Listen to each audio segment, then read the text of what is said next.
Welcome, everyone. We are happy to have you all. This panel is on Haitian migration through Latin America, titled Familiar Schemes of Exclusion, Old and New Terrains in Recent Haitian Migration in Latin America and the Caribbean. We have three panelists today: Llana Barber, Catherine Bourgeois, and Cristián Doña-Reveco. And I'm just going to give a quick introduction. Llana is an associate professor and chair of the American Studies Department at SUNY at Old Westbury. Her first book, Latino City, Immigration and Urban Crisis in Lawrence, Massachusetts, 1945 to 2000, explored the history of New England's first Latinx majority city with a focus on the Puerto Rican and Dominican activism that transformed it. Her new article, Anti-Black Racism and the Nativist State, centering anti-Black racism in the history of US immigration restriction, is forthcoming from the Journal of American and Ethnic History. She is currently researching the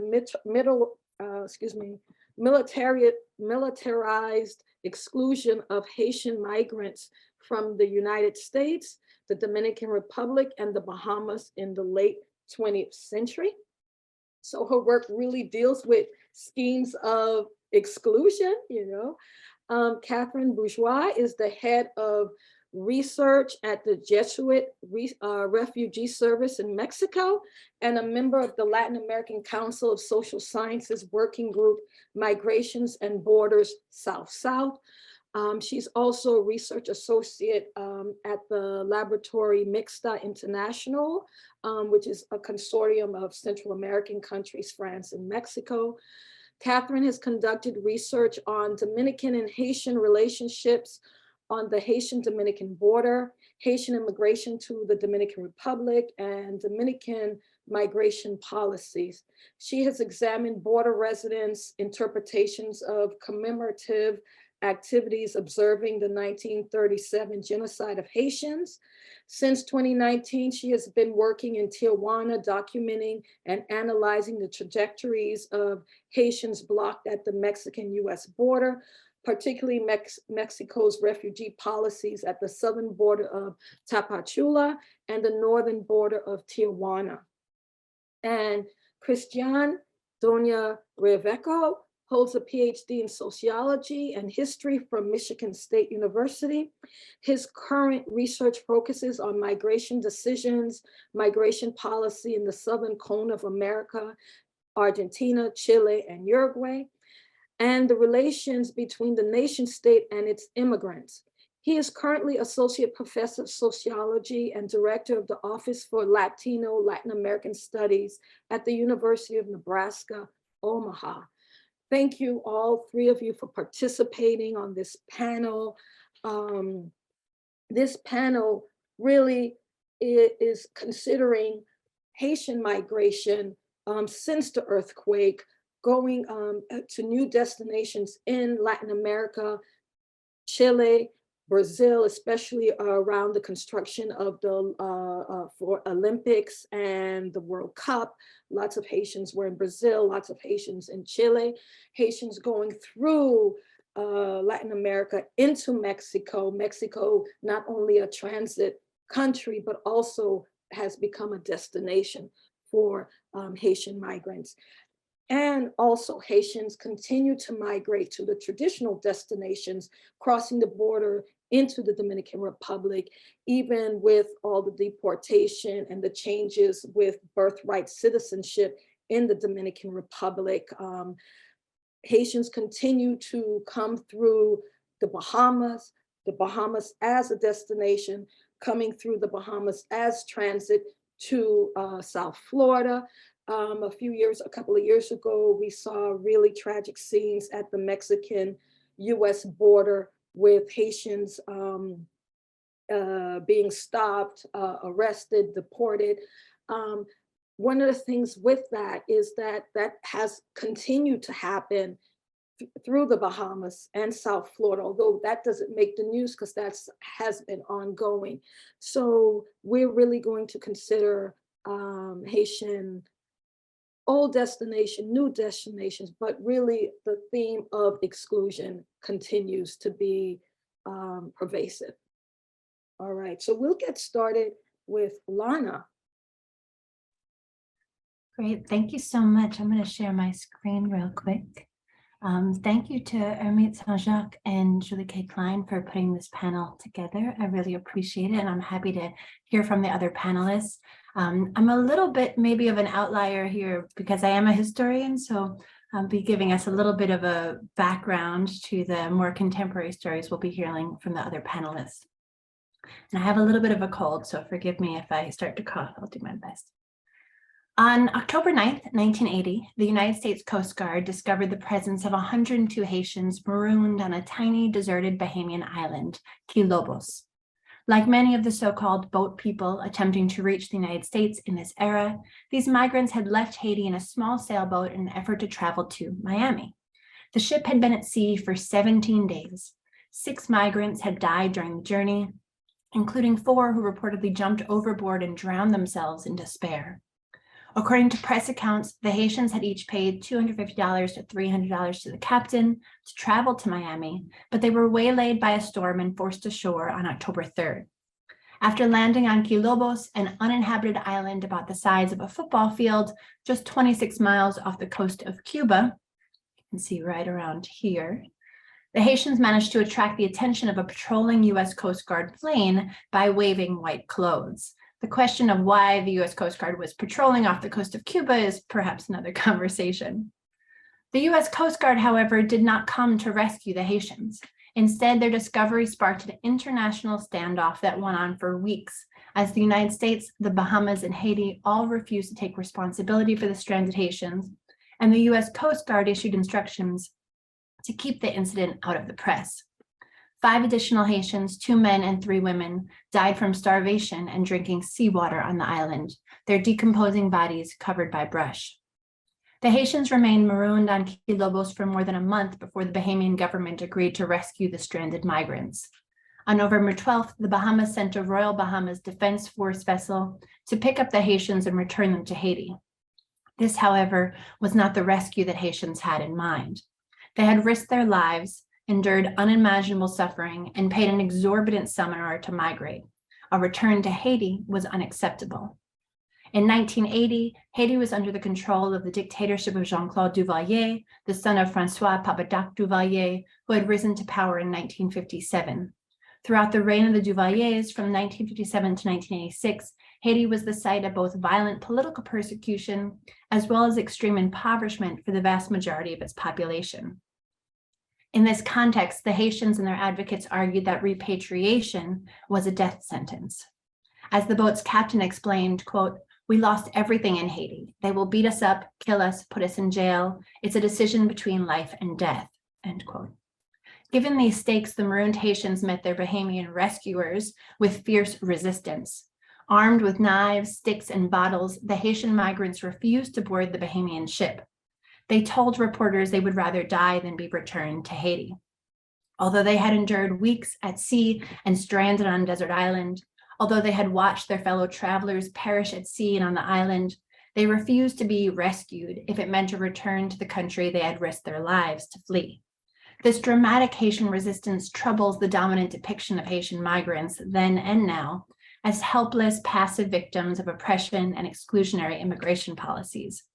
Their fight against forced return highlights the agency and courage inherent in the perilous effort to take to the seas to migrate, to defy U.S. military patrols, to surreptitiously gain access to the supposed land of the free.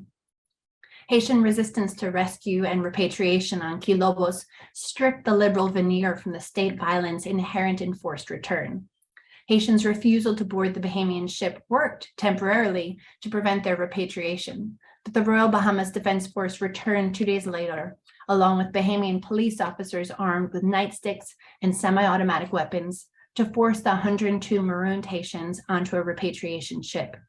When the armed Bahamian forces arrived, the Haitians were sitting in a circle with arms linked, refusing to be moved in an act of organized civil disobedience. U.S. television crews and chartered helicopters filmed the Bahamian forces beating and clubbing the Haitians to force them aboard the repatriation ship.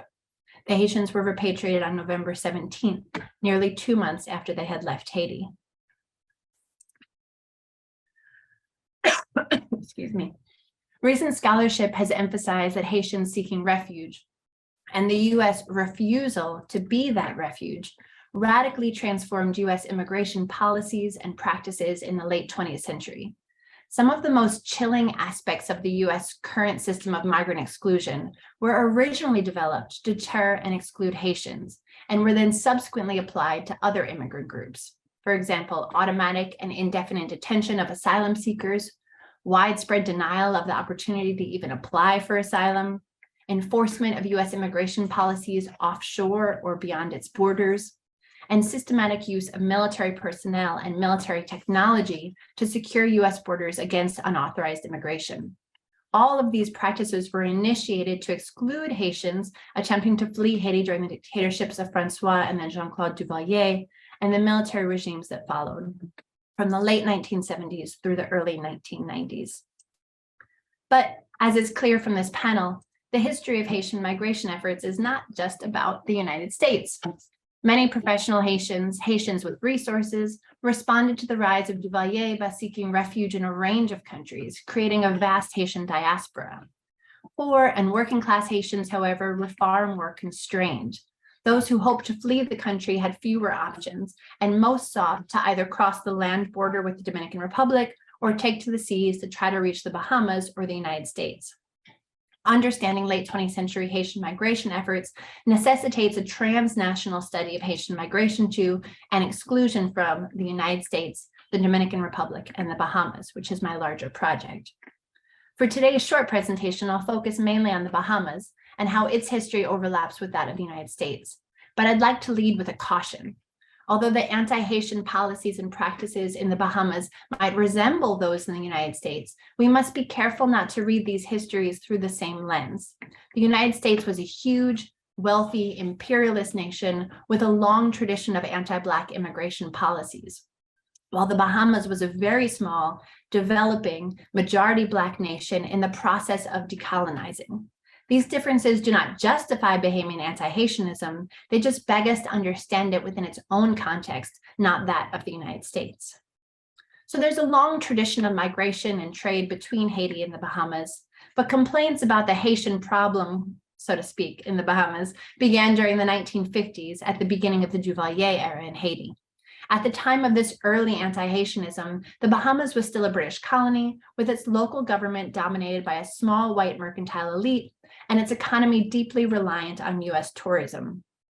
In 1967, the Progressive Liberal Party, or PLP, rose to power, representing the country's Black majority really for the first time, and they began to transition the island to independence, which was finalized in 1973. Like many colonies, particularly those with Black majorities, the Bahamas confronted a classic post-colonial dilemma: how to transform a developing economy largely controlled by local and foreign white people so that it might benefit all Bahamians, in particularly the historically marginalized Black majority. As the Bahamas transitioned to independence, it relied on nativism, anti-immigrant prejudice and policy, as both a political and an economic strategy to empower the Black Bahamian majority. Even if this nativism was partly directed at wresting control of the country from white colonialist elites, its most profound impact was on Haitians, who faced virulent anti-Haitian bias and stigma, exclusion from national belonging, and periodic mass expulsions. Nativism got baked in, so to speak, to the very structure of the newly independent nation in the citizenship provisions of its 1973 Constitution. Rather than birthright citizenship, right, giving citizenship to everyone born in the nation, the children of non-Bahamians born in the Bahamas after independence were, and remain to this day, eligible to apply for citizenship only within 1 year of turning 18. In practice, however, attaining the citizenship has been filled with near insuperable challenges and endless delays, and many Bahamians of Haitian descent are left stateless in the Bahamas. Without Bahamian citizenship, their children too suffer the same fate. At the same time, however, the economy of the Bahamas relied and relies on Haitian labor. Haitians performed essential, difficult, and poorly remunerated work in the post-independence Bahamas. The existence of a work permit system for foreign workers acknowledged the importance of Haitian laborers, but the permit system was not designed to protect Haitian rights. Permit was obtained and retained by the employer, not the worker, and the worker could not keep this legal permission to stay in the Bahamas if they changed jobs. The system, as one might predict, facilitated abuse by employers as they held substantial power over Haitians' right to remain in the country.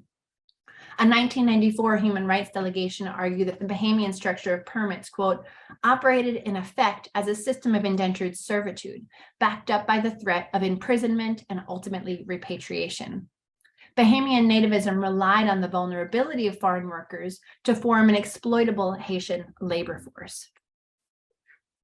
While an accurate count of Haitian residents in the Bahamas has never been possible given their legal vulnerability, it was frequently estimated that Haitians made up as much as 20% of the Bahamian population in the late 20th century.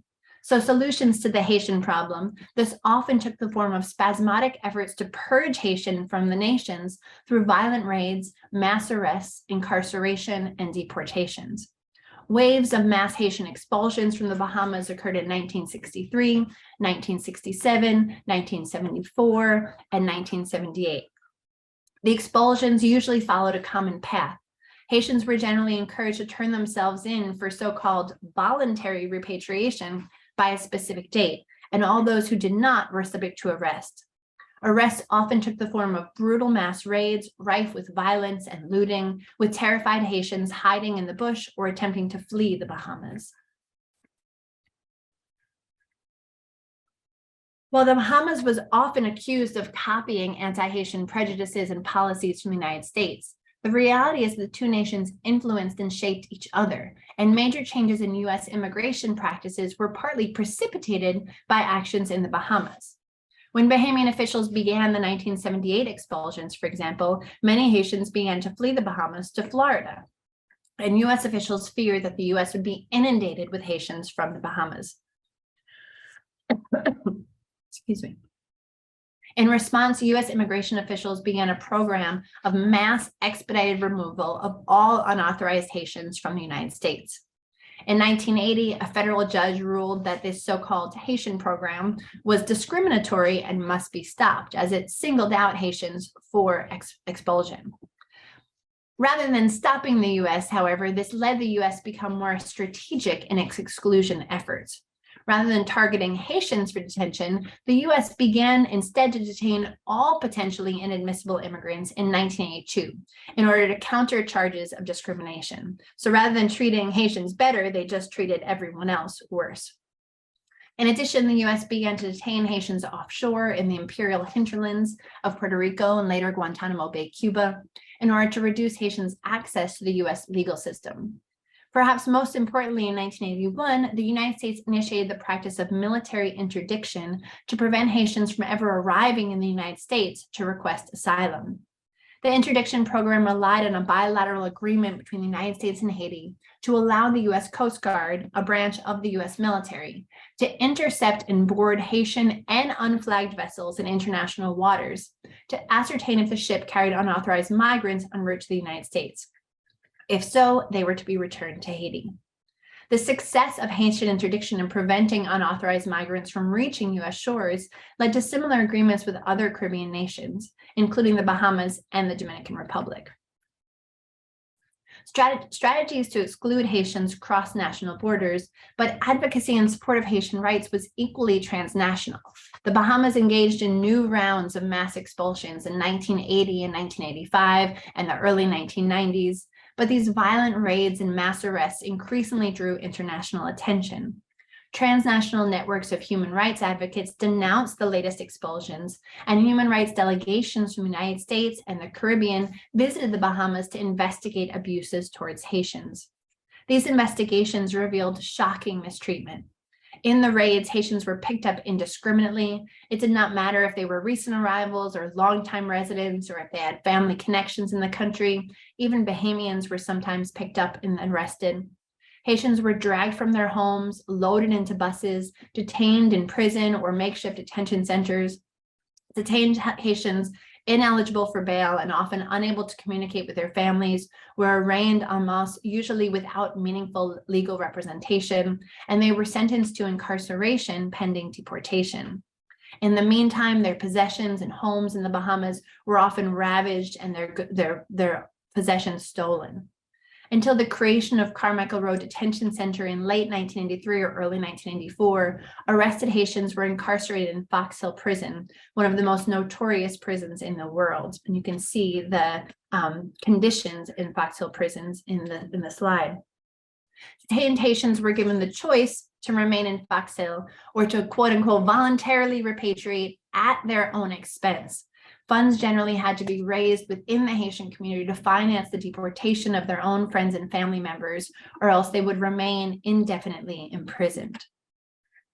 These early 1990s raids drew particular attention because they occurred in an era of heightened political violence in Haiti and a massive exodus of Haitians seeking refuge. In 1991, a coup overthrew the highly popular democratically elected Haitian president, Jean-Bertrand Aristide. The coup created a dramatic increase in the number of Haitians attempting to flee Haiti, as Aristide's supporters were hunted down, terrorized, and murdered in Haiti. In the face of this mass search for asylum, surrounding nations, those accessible by boat or on foot from Haiti, began to tighten their exclusion policies and practices. The United States, still engaged in its practice of migrant interdiction, responded to the increased political persecution in Haiti by detaining those fleeing by boat at the U.S. military base in Guantanamo Bay, while migrants were screened for asylum. As the number of fleeing Haitians increased, however, the U.S. began in 1992 to automatically repatriate Haitians without any screening process at all, denying people even the right to apply for asylum. And in 1993, the U.S. dramatically expanded its interdiction efforts in Operation Able Manner, at the time the largest peacetime operation undertaken by the Coast Guard, involving virtually every Coast Guard ship along the Atlantic and Gulf coasts, in addition to Navy ships. These U.S. ships and aircraft patrolled the waters not around the U.S., but around Haiti, in order to prevent refugees from ever reaching the United States. For Haitians attempting to flee violence and persecution after the coup against Aristide, escape from Haiti by sea became virtually impossible. So Bahamian efforts to expel Haitians in the early 1990s must be understood in this transnational context. The political violence in Haiti was well documented, and international law protected and protects the right to seek refuge. But the most powerful nation in the region was evading those protections and using its military might to defend against unauthorized Haitian migration. Why should a small developing nation like the Bahamas provide refuge for Haitians if a large prosperous nation was moving heaven and earth to avoid doing the same?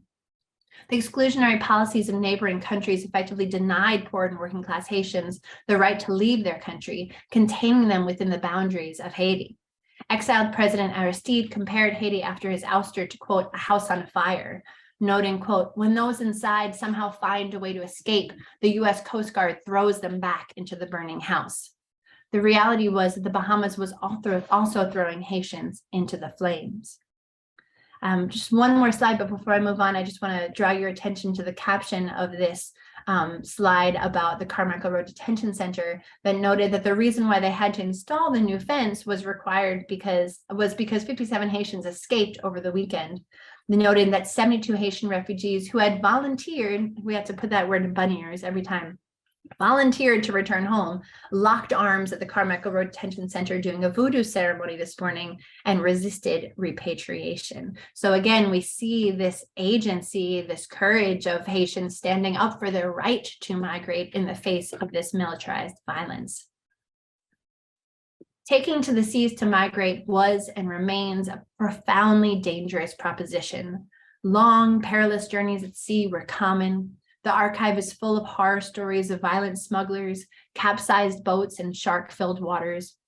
Centering the stories of Haitian migrants gives us a radically new perspective on immigration history, precisely because their immigration was so often thwarted. Haitians were denied admission, turned back, imprisoned, perished at sea, or became trapped, like those on Quilobos, in the interstices between national authorities. Haitians' unsuccessful search for refuge demonstrates that by the end of the 20th century, the United States and the Bahamas had created intricate systems of militarized migrant exclusion designed to keep Haitians out. And yet, migrants were not simply victims. Haitians and their allies actively struggled against these systems of exclusion in organized and spontaneous ways. Indeed, in the face of violent nativist systems, the act of migration itself must be seen as a form of defiance, to put one's right to live, to provide, to thrive over the arbitrary restrictions of the nation state is a courageous and one might even say heroic act of resistance. That's why I end with this slide of a Haitian man being repatriated in 1994, and you can see his raised fist and his raised chin, and even though the caption notes that some of the Haitians left voluntarily, I think it's clear that others left with a fight. Thank you for your attention. I appreciate it. Thank you, Llana. Catherine? Yes, thank you. We all Ermitte. need to take a breath from that. That was really, yes. Yeah, I'm gonna share my screen. Does it work for everyone? Do you see it? Yeah. Okay. So I'm going to speak on the Asian migration in the Dominican Republic quickly because I want to have a little more time for Mexico and the two places where I am currently working. So in the Dominican Republic, well, according to official census, in 2017, there are 500,000 of Asian born in Haiti, currently living in the Dominican Republic. But this number does not include children of Asian descent born in the Dominican Republic. And it is something I will talk about in a few minutes. So they mostly live in urban zone like Santo Domingo, Santiago de los Caballeros. This is the capital and the second town in the country, but also in rural zone near sugarcane plantation in the south and east of the country, and agro-industrial plantation in the center, northwest, and near the border. It's a zone called Línea Noroeste, just for you to see it on the map. So I try, there is Asian in all the territory, the Dominican territory, but mostly, so you see in black, the sugarcane plantation near Barahona and San Pedro de Macorís and Higüey. So in red, the agro-industrial plantation, it's rice, tomatoes, banana, near the border and in the center, in the Cibao zone. And in the big towns, we have a lot of construction and also tourism in the touristic zone near the Santo Domingo. Okay. So these are the main work sector, and we have to have domestic work for women, cleaning and cooking in Dominican houses. So the Dominican economy is highly dependent on Asian labor, and despite playing an important role in the Dominican economy, Asian migrants are still considered undesirable and suffer from many stereotypes and prejudice in the Dominican society. So, for example, they face institutionalized racism. I'm sure you all heard about the discrimination in access to nationality with the sentence of the Constitutional Court in 2013, and how this court left 500,000 of people who had the Dominican nationality stateless. So this was a very big institutionalized racism practice. Another one is discrimination in access to labor rights. The people I work with, they are not allowed to organize themselves. They are discriminated in employment with unequal pay, poor or no contracts, no safe working condition, discrimination in the workplace, etc. Of course, another one is the access to healthcare, and as you will see in a few moments, this is not new, but since 2021, the general direction for immigration start to arrest and deport pregnant Asian women in public hospital. So this is one of the example. The discrimination in access to education. For example, the children are only allowed to go to get education in primary school. Sometimes they are able to, and they are allowed to go to high school, but they cannot have their diplomas because they don't have a birth certificate, a Dominican one. So they can go to high school, but after that they have no diplomas and they cannot go to the university.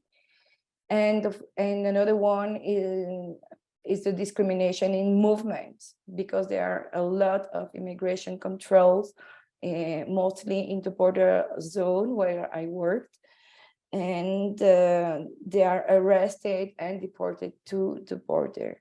So the two pictures here are from a march against the sentence in 2013. It was when the Constitutional Court declared that all Dominican from Asian parents has to, the government, the Dominican government has the right to check the migratory status of their parents and grandparents and decide if they can have the nationality. So last year we saw in November the government declare a new law.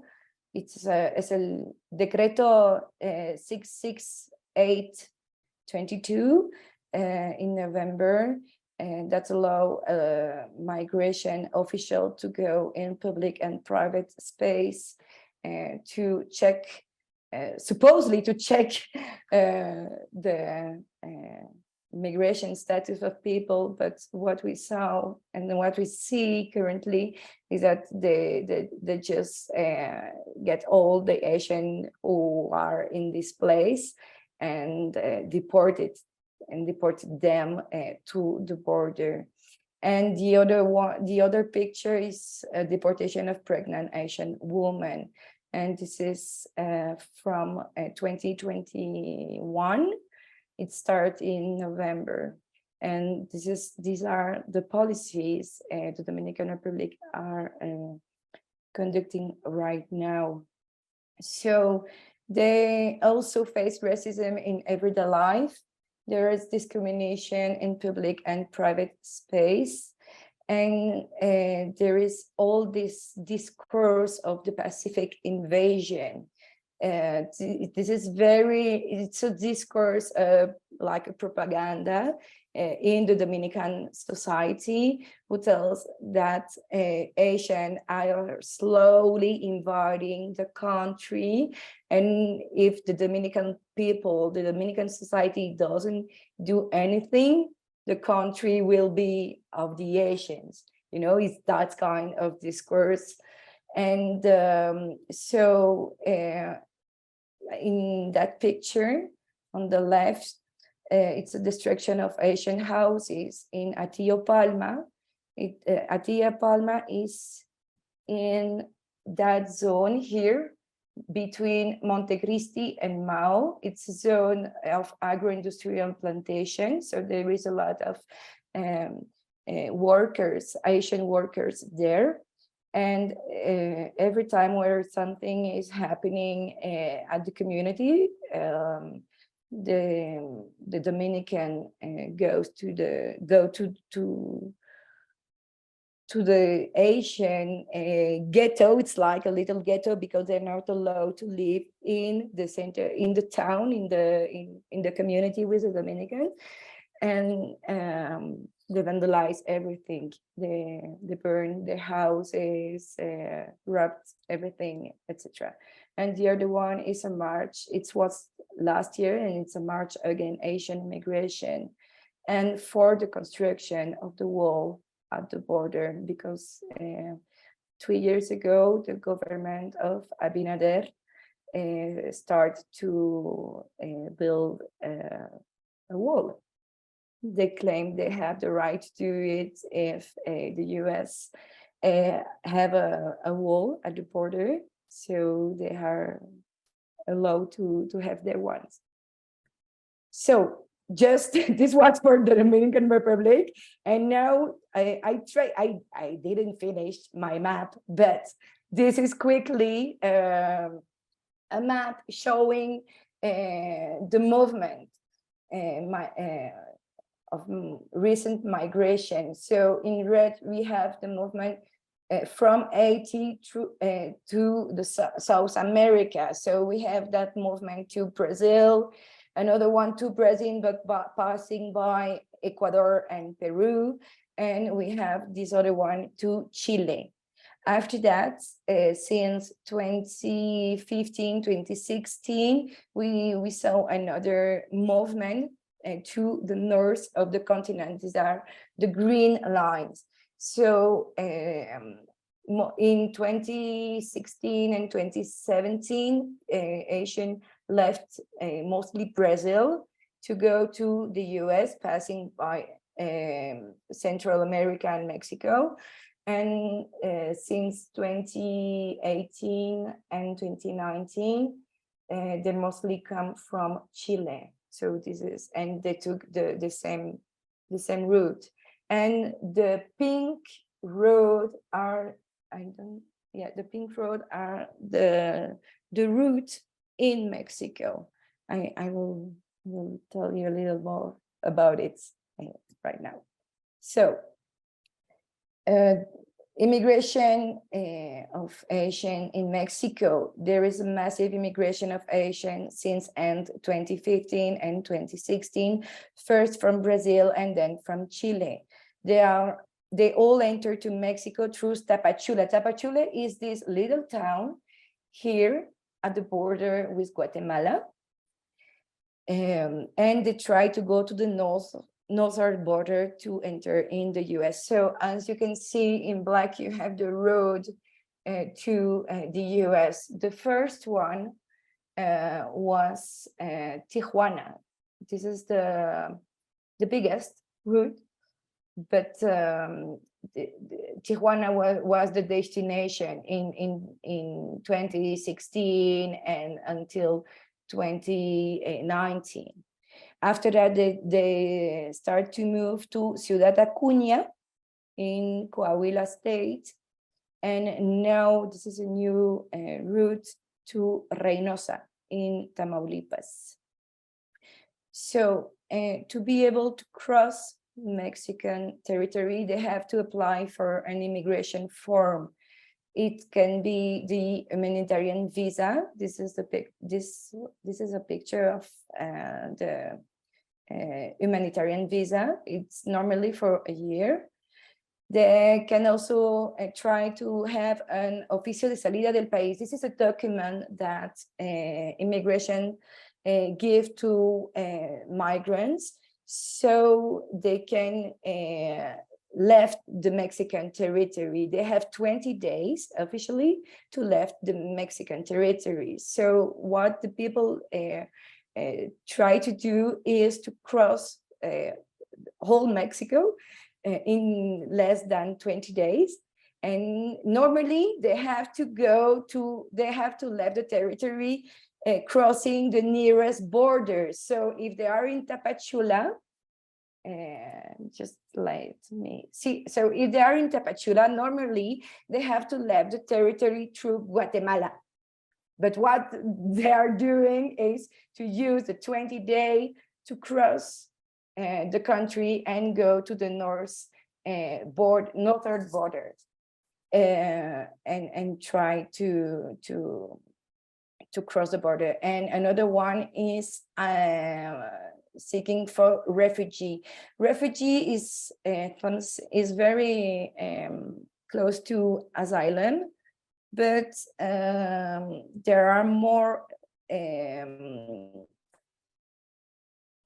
how do you say that, opportunities maybe to receive a positive response for refugee than for asylum, because refugee is based on the Declaration of Cartagena, and there are more cases contemplated in the Declaration of Cartagena than in the Geneva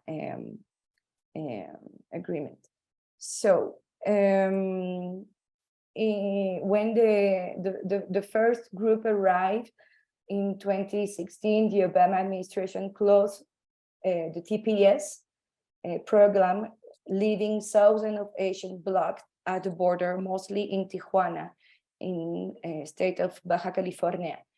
And when I started to work in Tijuana, it was in 2019, they were blocked at the northern border of Mexico due to the US immigration policy, the MPP, and they were mostly in Tijuana and Mexicali.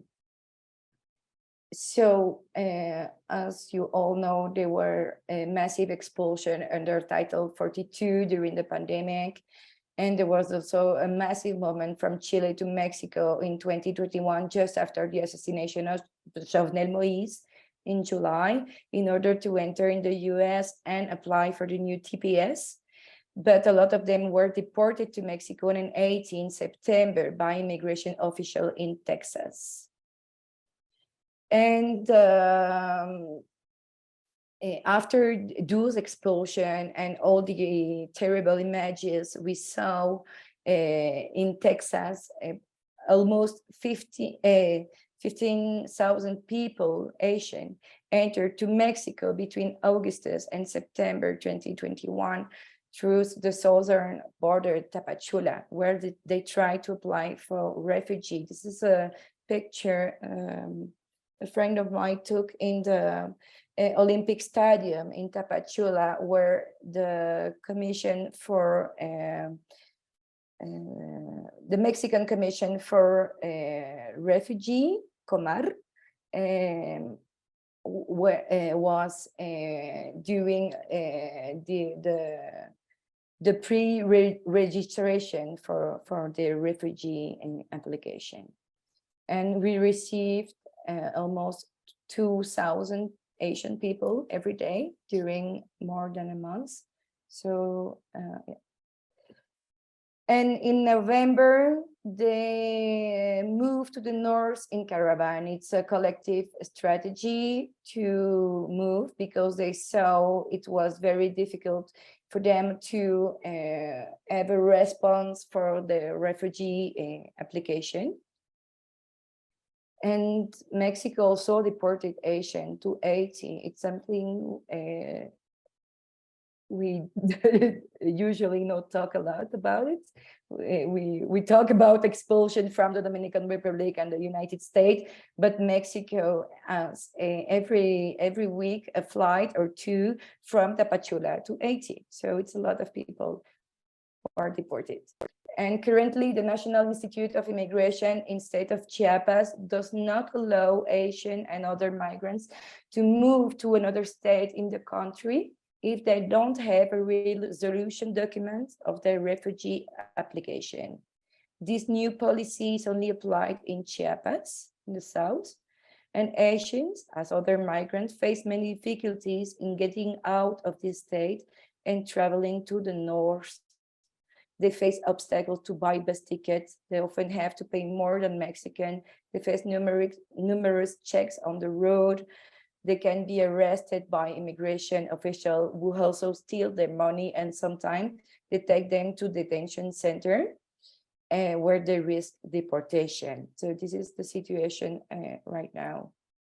And last year, many of them tried to enter in the US with the help of the Asian Bridge Alliance, which works with lawyers in the US and Mexican organizations like churches and social organizations.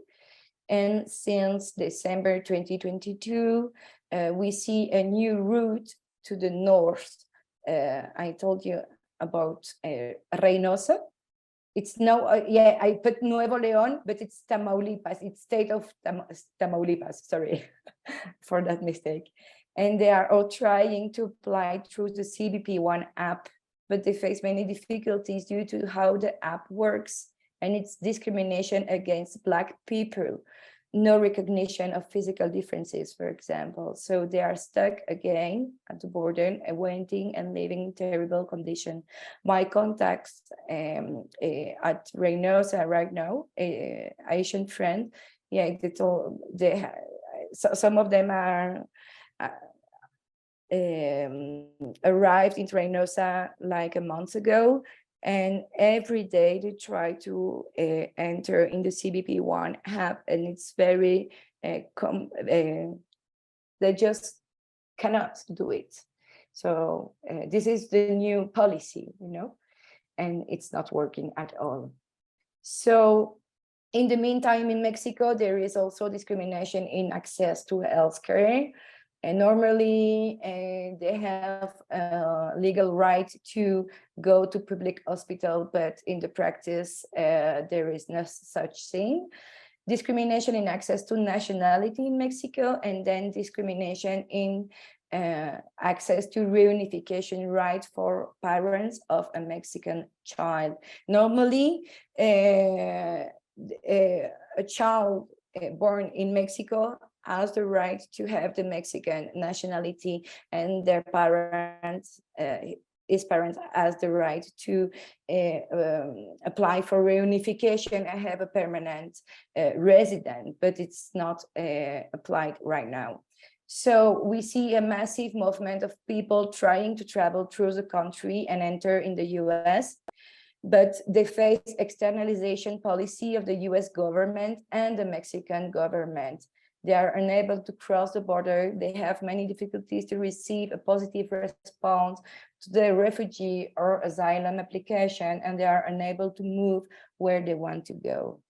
And in conclusion, what I see is that in both countries, the Dominican Republic and Mexico, we see racial discrimination against Asian, discrimination in access to fundamental rights, like health, education, work, nationality, and they are left in a legal limbo without documentation, without rights, without opportunity of life, and they face a high risk of deportation.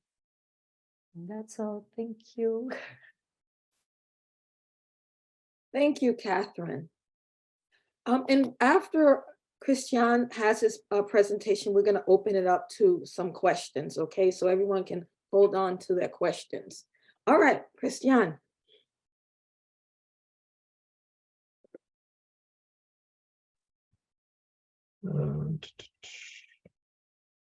All right. So hello again, everyone, and thanks, Julie and Ermitte for the invitation. And I really thank you both, Llana and Catherine, for your wonderful presentations before, because you made my life a lot easier with both the context and some of the second part of the migration from Chile to, or the Haitian migration in Chile that Catherine just mentioned. I've always had some issues when I think about migration in Chile, because there's basically three ways of telling the story. One is the way of the numbers, the other one is the way of the policy, and the other one is the way of the narratives. And these three cross each other, so sometimes I never know how to. My life will be much easier if I had three PowerPoints that I could go at the same time, one with each narrative. So bear in mind, bear with me if I at some point go back and forth with some ideas. I'd like to start always when we discuss migration in Chile in general about this idea of Chilean exceptionalism. There's and specifically about this odd story about the iceberg that Chile took from Antarctica to Seville in 1992 for the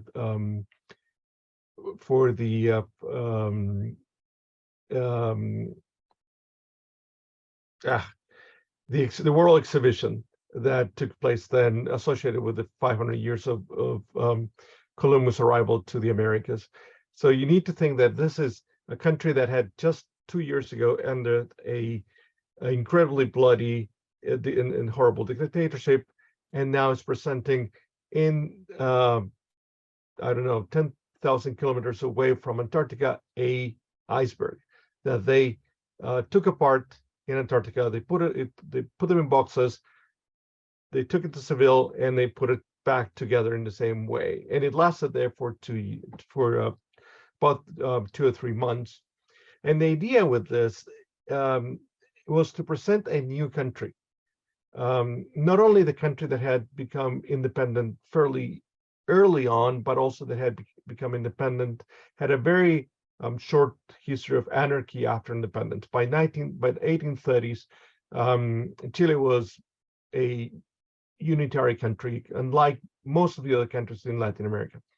So not only that political exceptionalism, but right after the end of, or right after the dictatorship, we have this country that is reintroducing itself in the world arena as a country that is more similar to the Asian tigers than the rest of Latin America. That is, in the words of some people in Chile, a Latin American jaguar, making the war game between Asian tigers and jaguars in Latin America.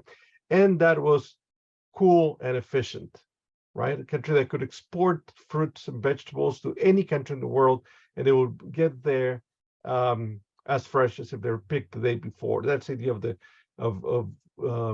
the iceberg in many ways. At the same time, we have this myth of a welcoming country. People in Chile used to believe, and I argue that some still do, that Chile was a country that was welcoming to any foreigners. It is in the Chilean anthem, is the country that is asylum against oppression. The country received several politicians, Argentinian, Peruvians, Bolivians in the 19th century that were being repressed in their own countries.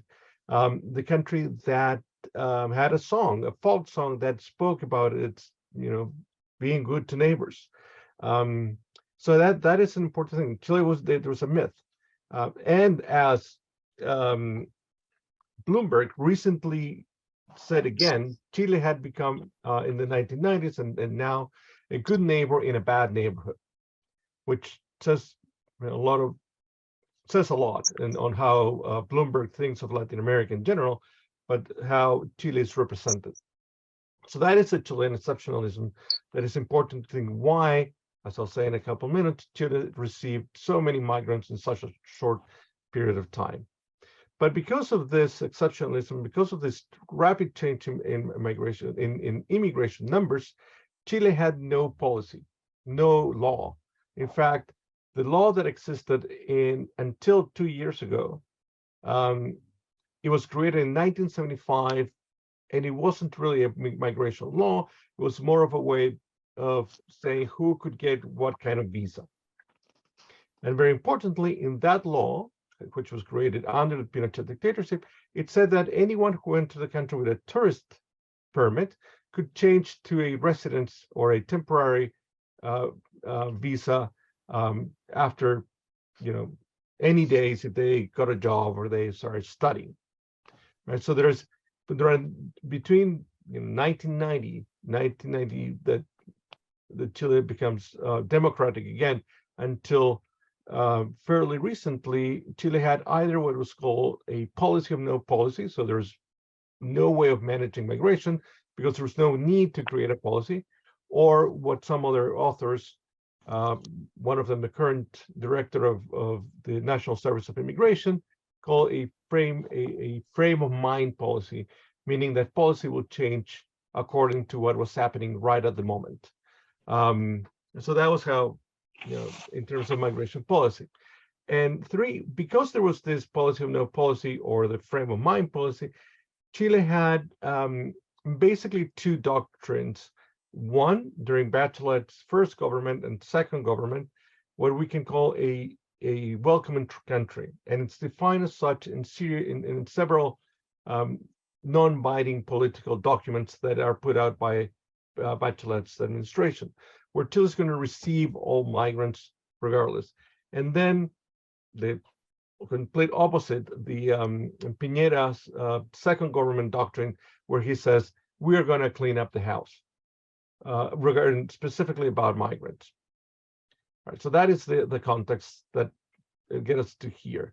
Very quickly, in terms of numbers, as you can see from this graph, in 1992, there were 115,000 people born in other countries residing in Chile. 30 years later, or what is it now? 30 years later, we have 1.5 million people that were born in different countries. So it has significant growth. It actually has a growth. It grew half between it doubled between 2017 and 2021.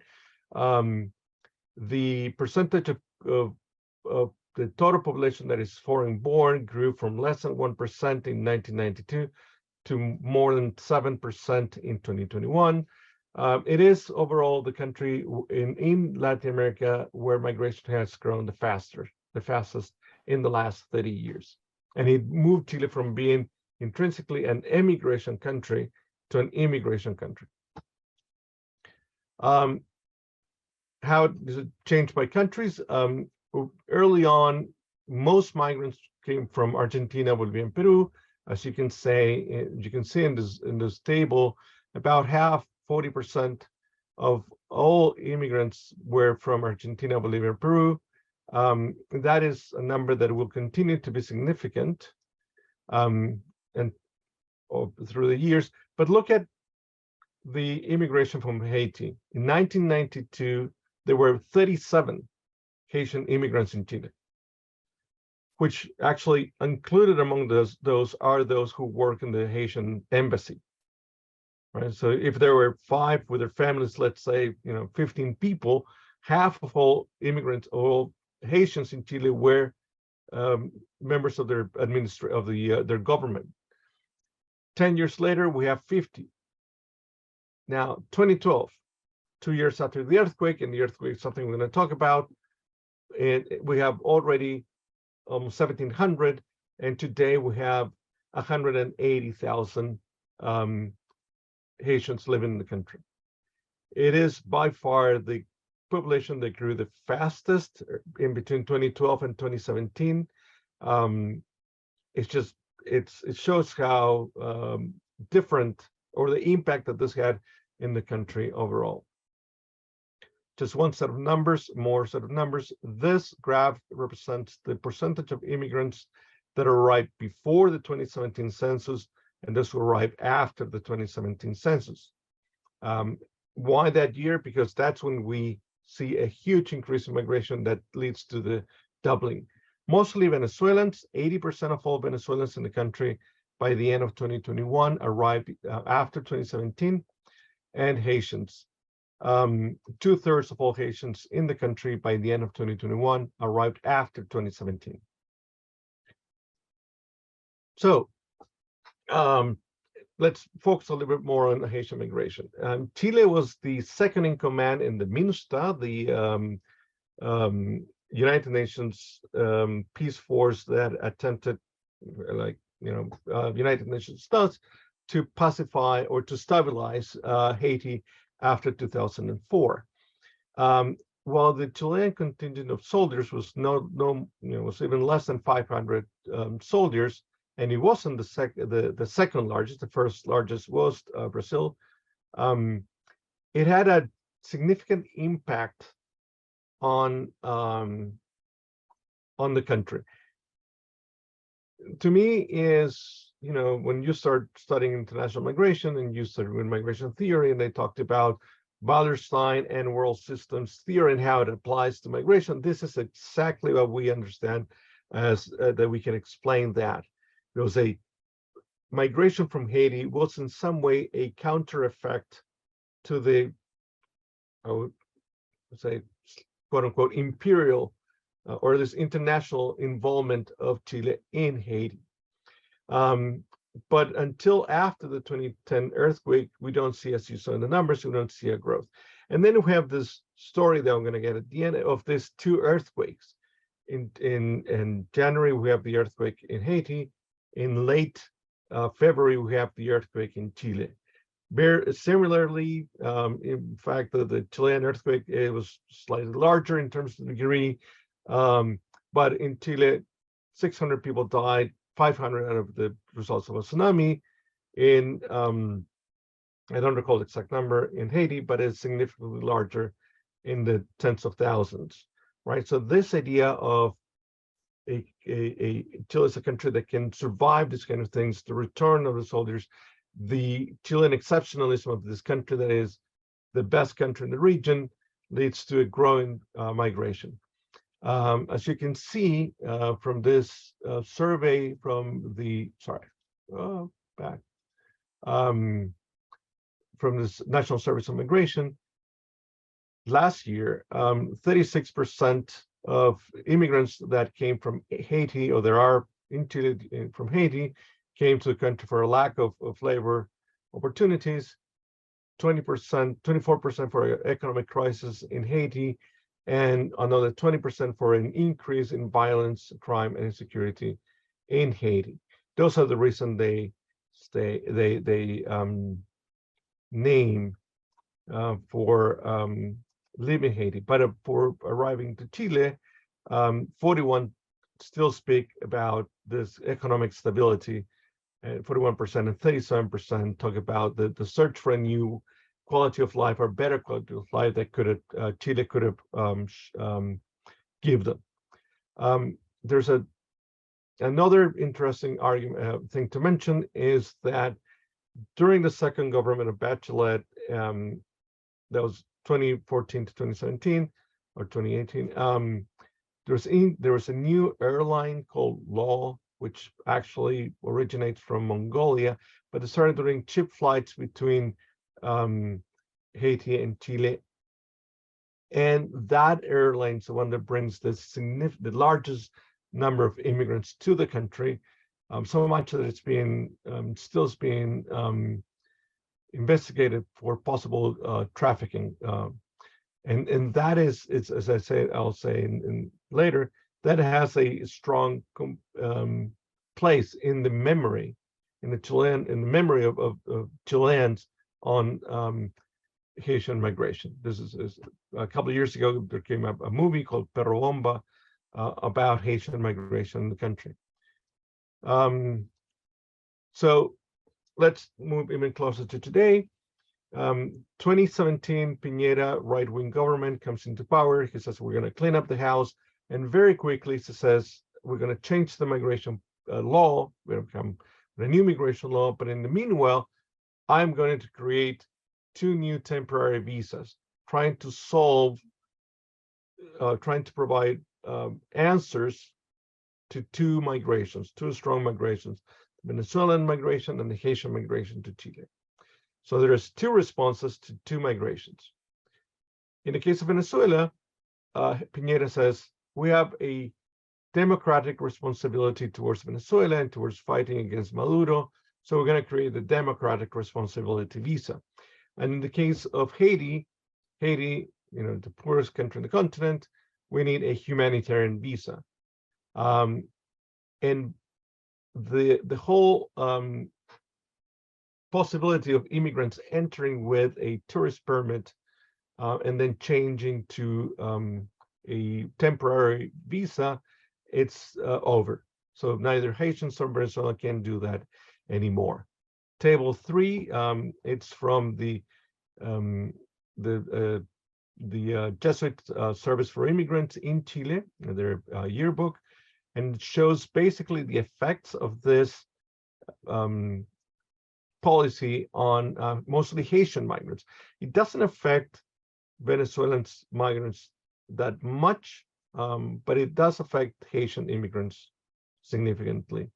So you can see in 2017, the net migration of Haitians in Chile was about 103,000. So of all 110,000 Haitians that entered the country, about 104,000 stayed in the country.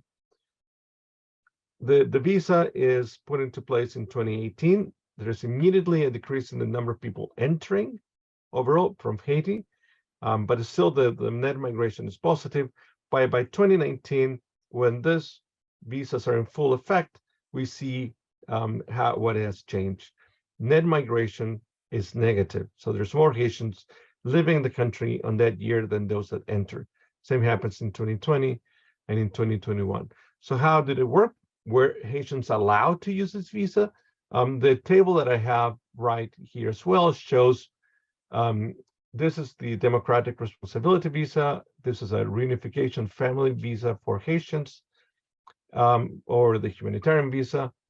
And this is tourist permits from the consulates, not entering the country, but getting at the Chilean consulate in Haiti and in Venezuela. This is for Venezuelans and this is for Haitians.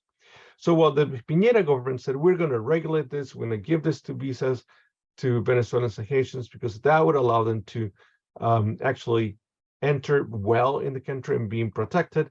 What we see in reality is that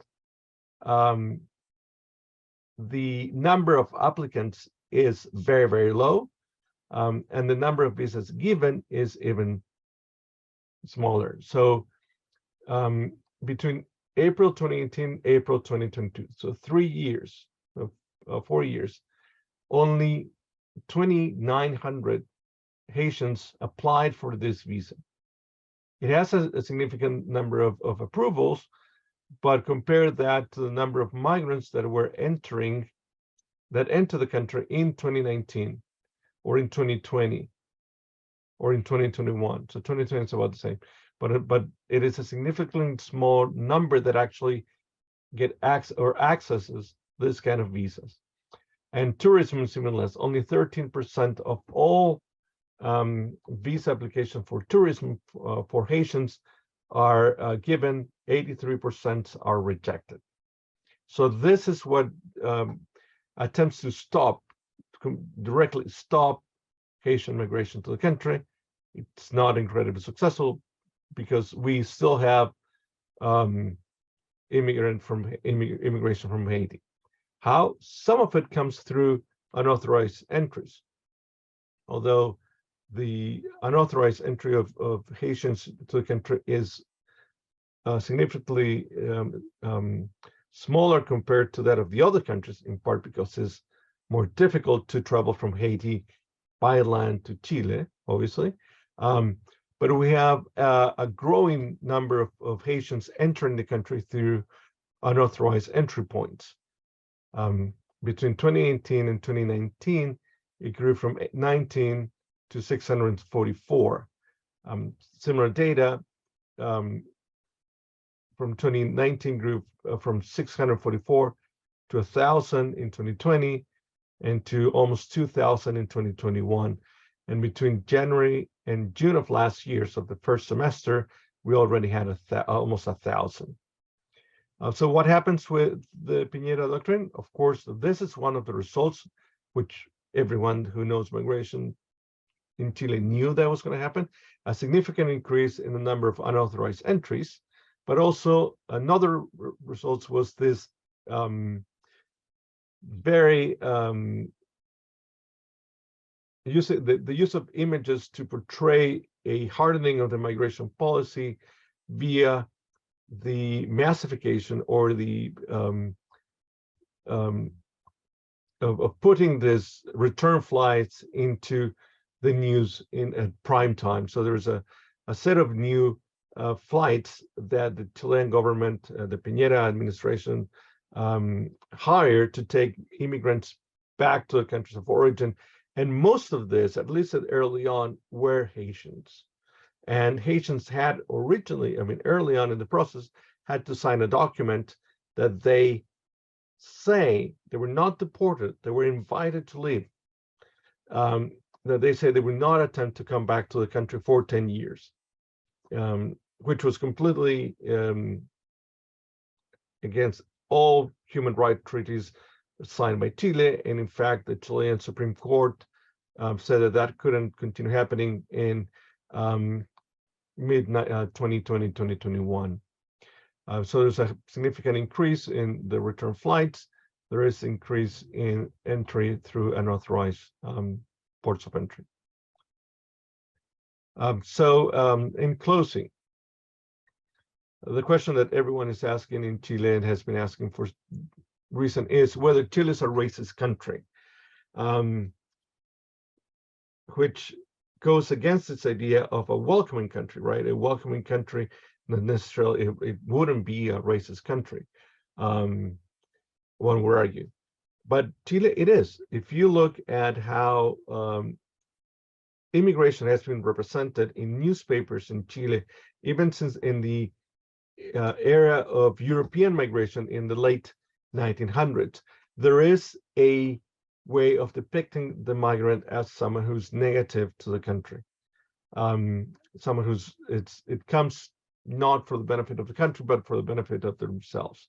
But in the case of Haitians, what we have is two types of racism. Early on, 2010, right after the earthquake, what we have, how Haitians are represented are in a way of this, what I've called the infantilization of solidarity, that, you know, Chile is such a wonderful country that it's opening its doors to the poorest country in the region, a country that, you know, can't build buildings in such a way that will sustain a earthquake, unlike Chile, that, you know, we have this wonderful buildings that can survive almost any earthquake. So there is an infantilization of solidarity because Haitian immigrants are welcome not because they you know, welcome because they're people, but because they're considered, you know, they're poor people that we need to help. And then it changes to Chile shouldn't accept so many Black peoples. There's arguments that are in surveys that actually are more and more saying that there is a position of not accepting that Chile shouldn't accept migrants are not like us, whatever that means. And in the case of Haitians, they have overstayed their welcome. In many cases, they become political scapegoats, especially against the center-left and Bachelet's government that would have had allowed or had welcomed this increase through the law airline and through other means, so much that there's people that argues that United Nations, this is the conspiracy theory of the moment, or has been for the last few years, that the United Nations had paid Bachelet to receive this large amount of Haitians in such a short time. And one of the results of that was that she became the General Secretary for Human Rights for United Nations as soon as she left government. It is, as we can see, both Colombian, that has a significant population of Afro-Latinos in Chile, and Haiti are the two countries whose immigrants say that they suffer both for their nationality and for other reasons. These other reasons is mostly racism. 30% of Haitians in the country say that. Very new, last few months, there's been an increase in the militarization of the border during the current administration by Boric, who's theoretically at least a left-wing government, where they're trying to set up an image of a immigration controlling government, because they know that this is going to have an effect on their future on the elections that are going to come in a couple of years. So it is an interesting case study of how things can change fast in terms of both increasing migration and reception of immigrants in a context where there's been no real policy to at least manage or to welcome immigrants. So that is for me at the moment. Thank you. Thank you. What I would like to do before I open it up to question, I had from the audience, I had a question for Cristián, because I was thinking about the Bahamas. The Bahamas doesn't have birthright citizenship. And one of the reasons it doesn't have that is because of Haitian migration. And as Llana said, you know, Haitians have been migrating to the Bahamas early on, and that also impacted some of the policies around independence. Okay, so independence was in 1973. And recently, I don't know if it was part of that 2013 Constitution decision, but around that time, the Dominican Republic removed birthright citizenship as well. And so I know that Chile had birthright citizenship. I don't know if they still have it. And I asked just because of the changes that are happening, as you mentioned, you know, it's sort of, I can't remember the phrase, but kind of wait and see, let's see what's going on, how we need to change the laws as, I guess, the migration progress. Has there been any revision of birthright citizenship in Chile? No, and that's will take us to a whole another discussion. There's still birthright citizenship in Chile because it's a constitutional right. And while Chile tried to change the constitution recently, and it was the referendum was against the new constitution, in that new constitution that was proposed, we still had birthright citizenship for all immigrants. Now, Chile is going to it's going to start working on a new constitution that's going to be developed by a small group of, you know, experts and politicians, unlike the previous one. And that is, I don't think that would change. It's way too much ingrained. I'm more concerned, as I was in the previous case, that the Constitution allows for immigrant voting, even if immigrants are not citizens. So after 5 years of residence, you can actually vote in any election in Chile if you're an immigrant, and that is something that might change.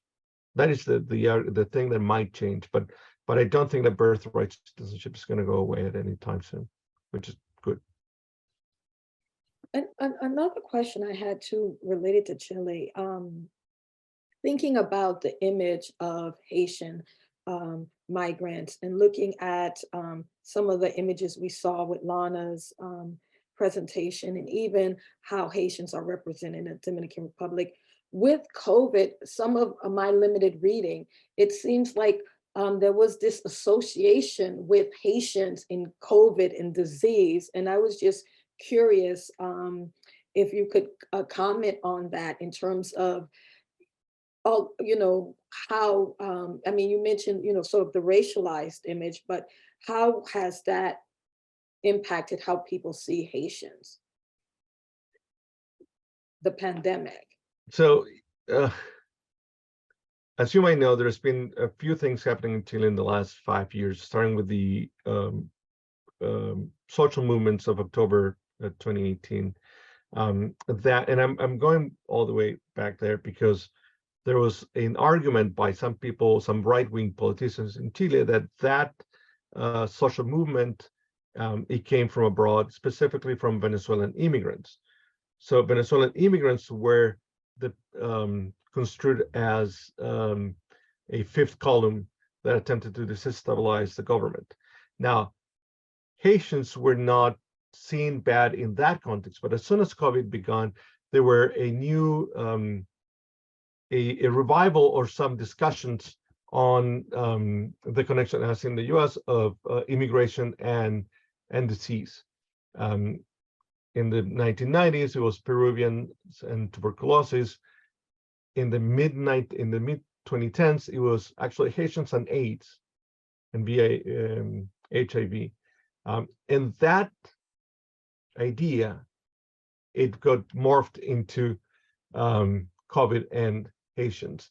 Now the country was completely closed, theoretically at least, the borders were closed, so there was no way the new migrants could have brought. But Haitian immigrants, according to the media, tend to live more in groups, in small apartments than other immigrants. So that, living too many people in one place and COVID, let's say that COVID was happening more in this community, this is small apartments of Haitians, and they would spread it more.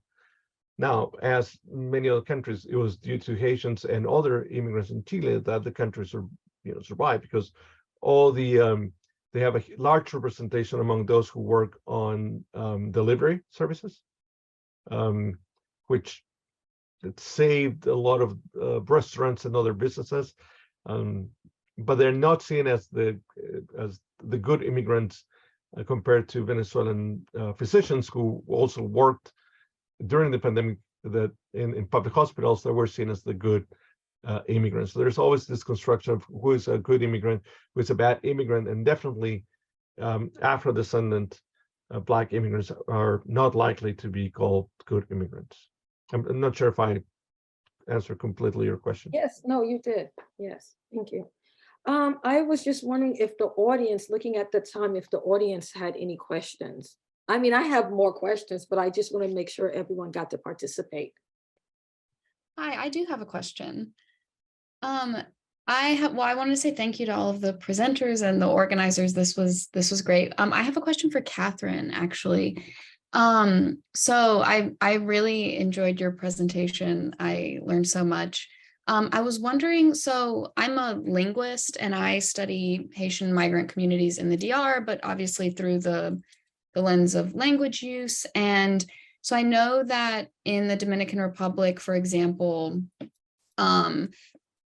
in addition to the legal discrimination and social discrimination, there's also a big linguistic discrimination against Haitian migrants. The Dominican government doesn't provide any legal linguistic accommodations like interpreters, and that basically the only legally required accommodation for these migrants is once they're already detained by Dominican migration officials, or detained, in a jail. And aside from that, just in terms of run-ins on the streets or in hospitals or schools, there is no legally required accommodations. And so I'm wondering if you know anything about the case in Mexico, if the Mexican government has any sort of policies regarding interpreters. I'm just thinking of like the photos that you shared of the border and the scene with, hundreds of migrants. I'm wondering if you or your colleagues have any experiences of like how that is navigated by the Mexican government, what sort of interpreters or translators they provide, things like that.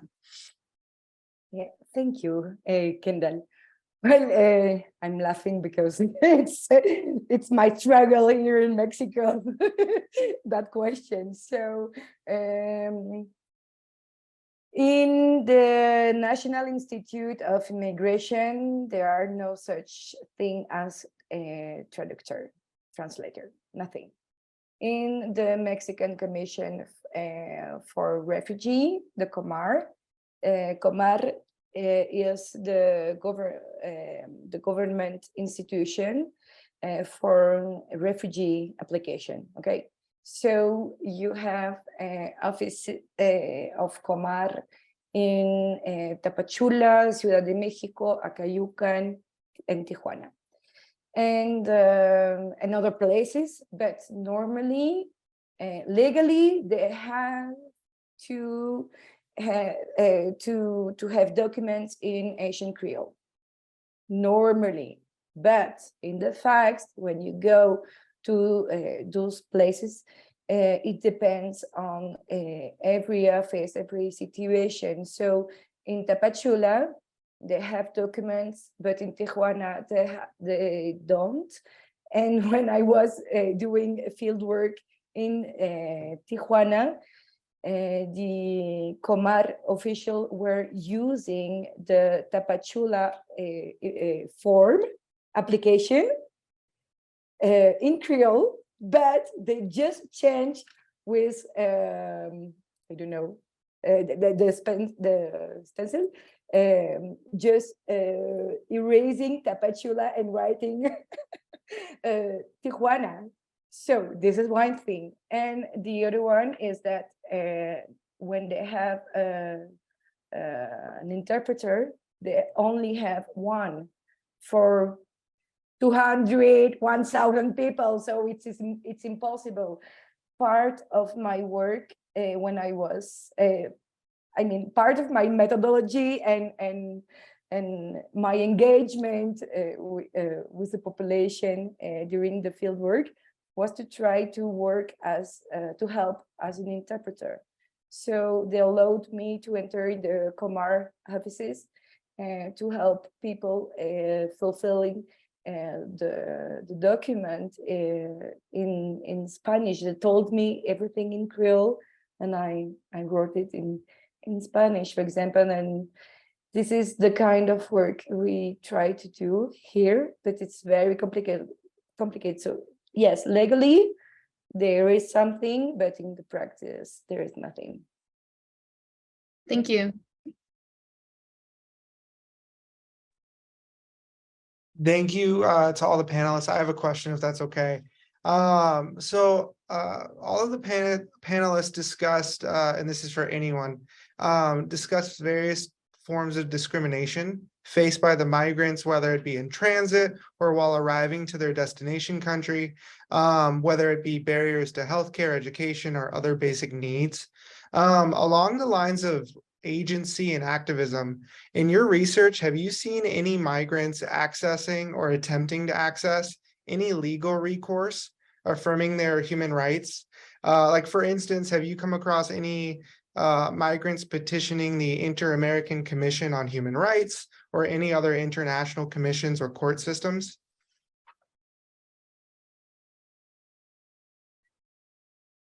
Mike, in the case of Chile, yes. So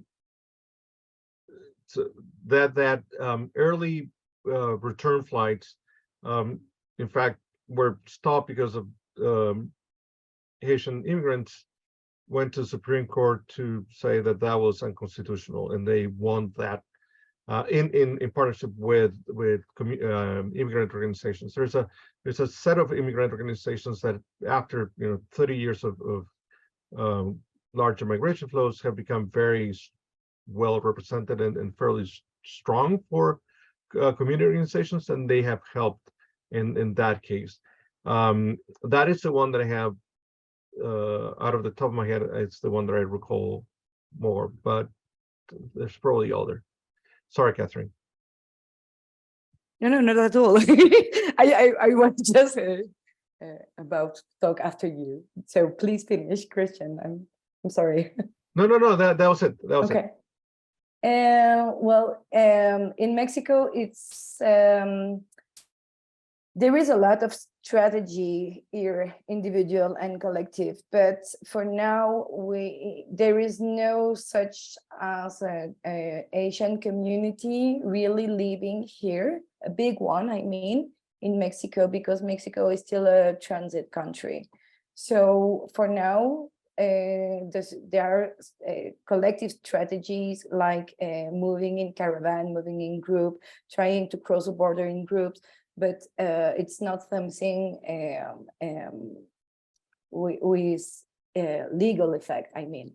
And, in the Dominican Republic, the Dominican of Asian parents tried to do something and to do it legally. And the response of the government was just to change the constitution. So it is very hard. They're trying. There are collective groups working together, working with lawyer, going to the Inter-American Court for human rights. And the response is, okay, just let's change the constitution. So it's complicated.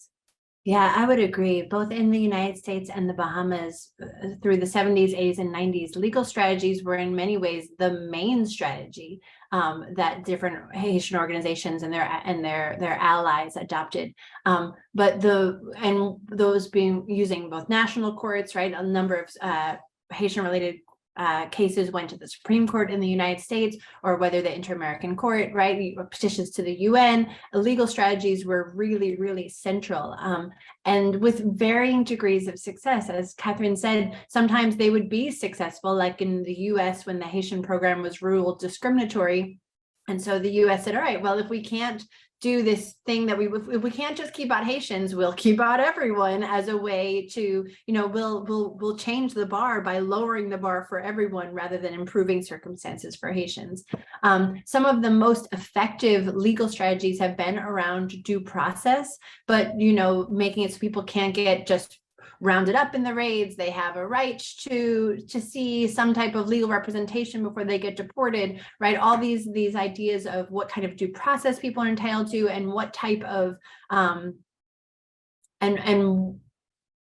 yeah, the most successful ones have been around due process. But I would say ultimately in our international legal system, right, the international legal system we have recognizes that everyone has the right to leave one's country. The right to emigrate is a fundamental human right, but there is no corollary right to enter another sovereign nation. So ultimately, legal strategies run up against the fact that no nation will admit it has a responsibility to accept immigrants. And there is no international law that requires people to accept immigrants. And even the international protections around refugees that do exist, the US found a way to circumvent them, that was supported by the Supreme Court, that says, well, if Haitians never actually get to the United States, we don't have to allow them the due process for asylum, right? And so that that idea that, okay, well, we might have an international responsibility to refugees or asylum, but only if they can get here, right? That idea, that very sick, twisted idea, is why you see Haitians walking through the Darien Gap. It's why there is these migrant protection protocols in place that have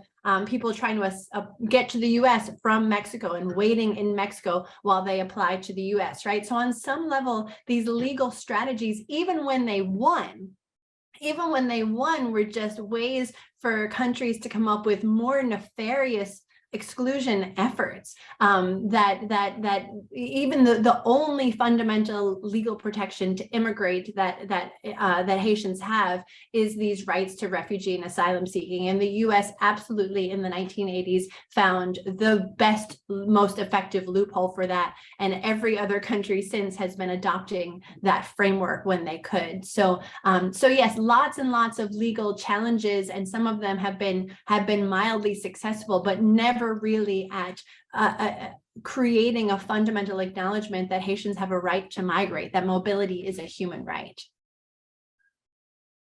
Thank you so much.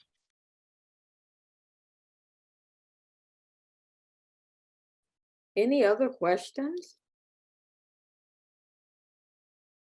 Well, I have a question, and I'm curious, have anyone thinking about advocating for Haitians, how impactful have Haitians in the US been? Because, when we think about transnationalism, that was a whole big thing about, Aristide and Haitian community in the US protesting and they're, I guess, demonstrating a level of political power. And I'm curious, has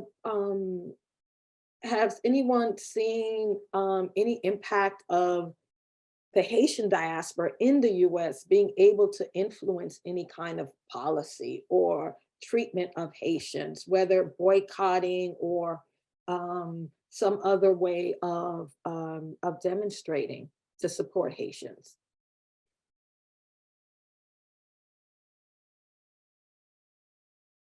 Is that a no? Within the case of Bahamas, I will say absolutely central. The Haitian diaspora was profoundly active and influential in bringing international attention. The Bahamas was hugely reliant on US tourism, and so very attuned to its perception in the international press. And the Haitian diaspora was really, particularly in South Florida, that has a real link to the Bahamas, was really engaged in sending delegations, in publicizing mistreatment of Haitians in the Bahamas, and really keeping, making this a public relations issue for the Bahamas in an effort to ensure that Haitians were being better treated. Again, some of there were limits to what were due process, right? But due process is important when people are being violently raided up and hoarded onto freighters and sent on dangerous ships back to Haiti, even though they're US Bahamian born, right? Due process in those instances is not nothing. I would say that the Haitian diaspora was really key to those successful struggles for due process. In the case of the Dominican Republic, it's very complicated once again, because yes, there is, all the Asian diaspora in the US are speaking about the exclusion, the stateless people, but